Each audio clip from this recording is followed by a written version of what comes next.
જય હિન્દ મિત્રો, રાજકોટ મહાનગરપાલિકામાં અત્યારે તાજેતરની અંદર જ જે એક જગ્યાએ ડિમોલેશન કરવામાં આવેલું હતું ત્યારે 32 જાતના ભોજનો, કાજુ કતરી, ખજૂર રોલ, પાણીની બોટલો, 25 રૂપિયાની ચા વગેરે જેવી અનેક વસ્તુઓનું કૌભાંડ, ભ્રષ્ટાચાર થયો હોય એવું ચોથી જાગીર મીડિયાના મિત્રોને સમગ્ર રાજકોટ અને ગુજરાતની અંદર ચાલી રહ્યું છે.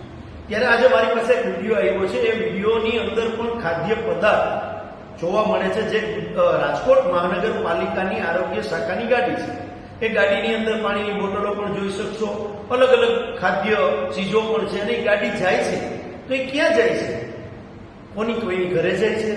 કઈ જગ્યાએ માલ ઉતારવા માટે જાય છે? કે આ પણ માલ આવ્યો છે અને જે બચ્યો છે એ પણ ક્યાંક કોકની ઘરે મોકલવામાં આવે છે? આ પણ એક પ્રશ્નાર્થ છે. અને રાજકોટ મહાનગરપાલિકાના મ્યુનિસિપાલિટી કમિશનર અને સત્તાધીશોને કહેવા માંગુ છું કે આ વિડીયોની પણ તમે લોકો ખરાઈ કરશો કે આ વસ્તુ કઈ જગ્યાએ જતી હતી. જય જય.